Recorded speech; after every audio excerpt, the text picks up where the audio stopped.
এনসিপির নাম দিয়ে টাকা তুলে স্বতন্ত্র রাস্তায় টাকা খরচ করা, এটা কি আসলে পারা যায় কিনা প্রশ্ন তো উঠবে। তাহলে মার্চ থেকে জুনের মধ্যে উনি 16 লক্ষ টাকা আয় করেছেন। প্রতি মাসে পরামর্শ বিষয়ক আয় 5 লক্ষ টাকার বেশি। তাহলে সারা বছর পরামর্শ যদি উনি দিতে পারতেন তাহলে ওনার আয় হতো 60 লক্ষ টাকা।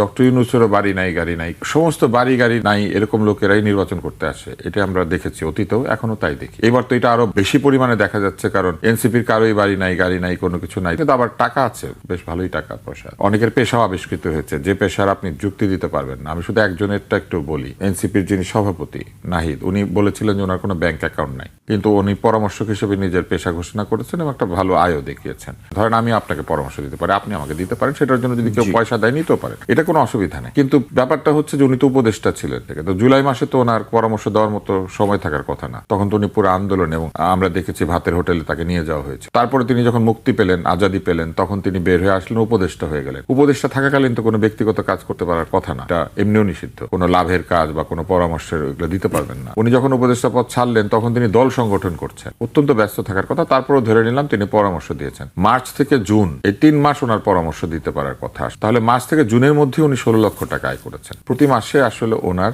পরামর্শ বিষয়ক আয় 5 লক্ষ টাকার বেশি। তাহলে সারা বছর পরামর্শ যদি উনি দিতে পারতেন তাহলে ওনার আয় হতো 60 লক্ষ টাকা। তো এইসব প্রশ্ন ধরেন আমি এমনি করলাম। আমি ওনার ব্যাপারে নিশ্চিত উনি সৎ মানুষ, উনি আসলেই পরামর্শ দিয়েছেন, টাকা পয়সা সব যা দেখিয়েছেন সবই ঠিক আছে হলফনামা। এই প্রশ্ন উত্থাপন করার সুযোগ সকলের আছে। স্বামী স্ত্রী মিলে 80 লক্ষ টাকার বেশি আছে তাসনিম জারার। এই যে গত কিছুদিন যে উনি রাজনীতি করেছেন, সেই রাজনীতির সময় নিশ্চয়ই তার খরচ বিরোচ হয়েছে। তো সেই খরচ বিরোচ তো তিনি পকেট থেকেই করেছেন নিশ্চয়ই, নাকি যেভাবেই করেন। কিন্তু উনি ক্রাউড ফান্ডিং চেয়ে বসলেন এবং ঘোষণা দিয়ে দিলেন কয় মিনিটে কত টাকা, কয় ঘন্টায় কত টাকা পেয়েছেন। কিন্তু যখন ক্রাউড ফান্ডিং করতে বলছেন তখন উনি এনসিপির নেত্রী, তার মানে এনসিপির সমর্থকরাই ওনাকে তখন টাকা পয়সা দিয়েছেন বলে আমরা ভাবি, কেননা উনি তো তখন ব্যক্তিগত জনপ্রিয়তার উপর ভিত্তি করে করেন নাই কাজটা। কিন্তু উনি যখন হলফনামা দিলেন সেখানে উনি উল্লেখ করেছেন যে এই উৎস থেকে পাওয়া টাকাটাই উনি নির্বাচনে খরচ করবেন। এনসিপির নাম দিয়ে টাকা তুলে স্বতন্ত্র রাস্তায় টাকা খরচ করা, এটা কি আসলে পারা যায় কিনা প্রশ্ন তো উঠবে। এই প্রশ্নগুলা করাই হচ্ছে কথা ক। শোনো মহাজন, শোনো মহাজন। ওনারা মহাজন, আমরা আমজনতা। আমরা মহাজনের কাছে শুধু প্রশ্ন করার অধিকার চেয়েছি।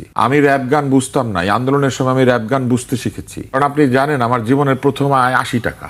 আমি বুঝি না আজকের যুগে একটা ছেলে বা মেয়ে কি করে 80 লক্ষ টাকা এক বছরের মধ্যে জমাতে পারে। আমি বুঝতে পারি না, আমাকে বুঝিয়ে দিতে হবে। এই হলফনামা যে যেভাবে দিয়ে থাকুক সাধারণ মানুষের বুঝতে পারতে হবে। কারণ সাধারণ মানুষ ঢাকা শহরে এখনো একটা নতুন ডাক্তার 18,000 টাকা বেতনে চাকরি করে, দৈনিক বেতন 800 টাকা দেয় ডেলি। ওনারা এগুলোর জন্য কথা বলেন নাই। তাসনিম জারা এই 15 মাসে একটা বার বলেন নাই আমার কষ্ট হয়েছে। 200 টাকা যদি খায় আর 200 টাকা যাতায়াত করে, পকেটে 400 টাকা থাকে। মাসের শেষে একটা নতুন ডাক্তারের আয় 12,000 টাকা।